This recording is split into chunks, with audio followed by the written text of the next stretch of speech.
Oh, my daughter took a driving test this morning. Failed. Poor sod, she's gutted. On stupid things as well, which she's more than capable of not doing. So I sent her a message earlier. Said, give us a shout if you need dad hugs. I got a message back not long after, I will need dad hugs. So I've just been to go and see her. Sat in the car and had a chat. I think she's come to terms with it now. And like I said to her, it's not new. Second time round it won't be new. You'll know what to expect, you won't be as nervous, you won't need to worry about anything. Just work on the little bits that went wrong last time. My dad was away for 2 weeks beforehand, so she didn't get quite as much practice as possibly she should have done. You know, keep yourself match fit kind of thing. So next time, well, they won't be going away till next year, so next time she'll get a good run of lessons leading up to the test. And hopefully she'll pass. Like I said to her, I'll be gutted when you do, because it means I won't see her every morning. And she said the same thing. She was talking to my niece about it. What are you going to do when you pass your test? And one of the things that cropped up was, I'm going to be gutted because I won't see my dad every morning. You won't be able to annoy me. Annoy me, the cheeky sod. She wakes up annoyed. My daughter got out the wrong side of the womb, never mind bed. But every morning I tend to wake her up, to make her happier, put a smile on her face. Actually, yeah, wake her up because she's miserable. Well, what's going on? 5 minutes in the car with me, she's got a big smile on her face. So tomorrow, I have got to pick her up and take her to work. I didn't think I'd have to. Thought she might be able to drive herself, but no. So I'm delighted to be able to take her, but I'm also absolutely gutted that I have to take her because I so wanted her to be able to pass this. Even if she said to me, I've passed my test, can you still pick me up in the morning? I would have done.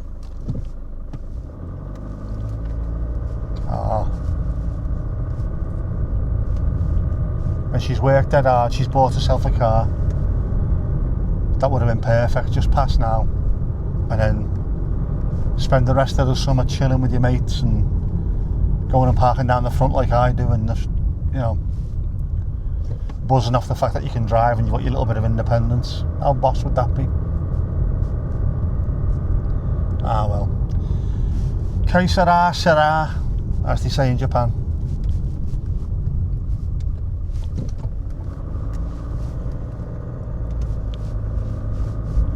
And then on the flip side, I needed a hug as well. I've been feeling a little bit off centre the last few days. Health, sleep-wise, and a touch of mental health reset needed. So I needed my hug as well. And I managed to get a few hugs, which have helped. If you've got kids, hug them. It's vitally important. I was thinking about it, when I was growing up, I remember, I did get hugged, but I can't remember it being a massive thing. But I remember I always felt loved, I always felt secured and looked after and all that. Never neglected in any way, shape or form. Apart from my dad going away for weeks at a time and a month in Japan and stuff like that because of football, but that's part and parcel of being the family of a footballer. That was it, and when he come back he was always making a fuss of us and everything, so yeah. But I can't remember it being a really, really huggy environment, and it must have been, but it just never stuck in my mind.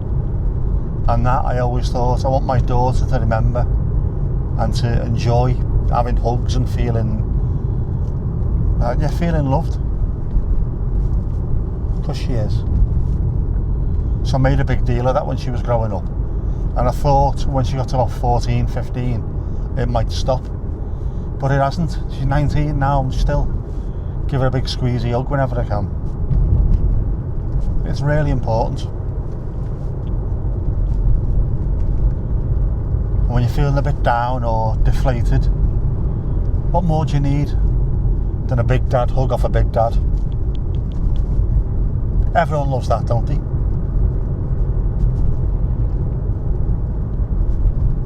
For those of us who still have dads, obviously. Apologies to those who don't, but you know what I mean.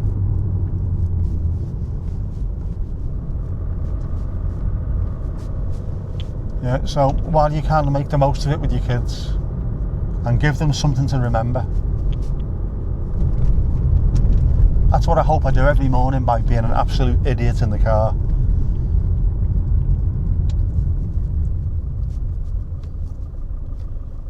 Is that when I'm long gone and she's got kids of her own, she'll be in the car with them and she'll be doing the same stupid things that I do. And when they ask why you're saying stuff like that, it's because your granddad did. Whenever a little yellow bus goes past, shouts at the top of her voice, "Yellow bus! It's a bus, but it's yellow!" All the silly things. Calling every sausage dog she sees Myron. Why? Why would you do that? Because it's funny. Puts a smile on your kids' faces. I want to leave her with some memories like that. Little catchphrases, silly things, just our own little language between us. No one else, just us two. Or us 3, 4 or 5, depending on how many kids you've got, you know what I mean?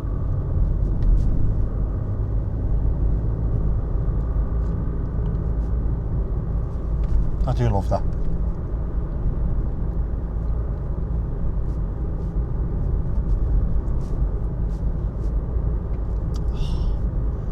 Gutted when I found out this morning. Because I know how... Do you know what? I mustn't have a soul at all, mate. When I was taking my test back in 24th of September, was it? 1990. When I took my test. Yes, I am that old. I was 17, so at the time I'd just done me GCSEs. I was also doing another couple of GCSEs and A-levels. So as far as I was concerned, the driving test wasn't remotely important. If it had failed, I could have took it again. I wasn't asked.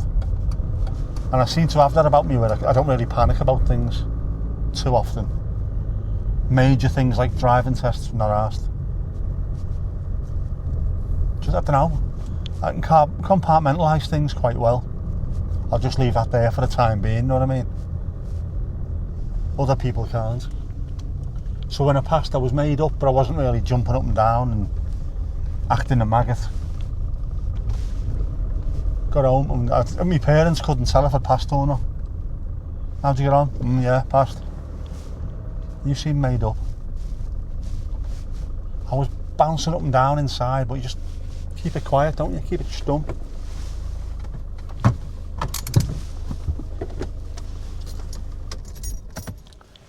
And did I go in my room and send all my mates a message on the WhatsApp group? Did I do a TikTok? No, I didn't. Because the internet hadn't been invented at that point, as we know it now anyway. 1990. Hadn't really flowed out to the general populace, had it? Mobile phones weren't a thing. So I see my mates out 2 or 3 days later. How'd you get on? Oh, I passed, yeah, sound. That was it. Mad, innit? How the world changes.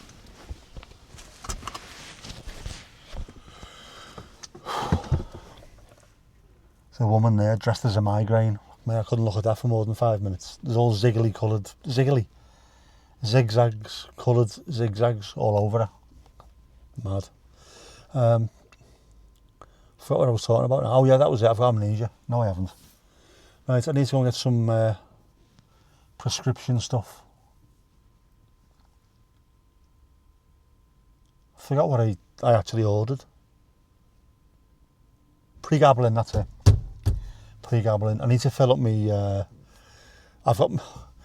I'm old, man. I've got my weekly pills set out, morning and evening.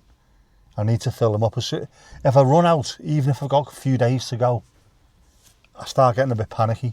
They all got to be filled. And I leave it, I think I do it on a Sunday. So they're completely empty by the end of the week and then filled up. But I've got virtually nothing in there now. So I need to go with them. I need something to eat. I need to go with diesel as well because my car is on fumes at the moment. Pure fumes, lad. Be bunny hopping home later.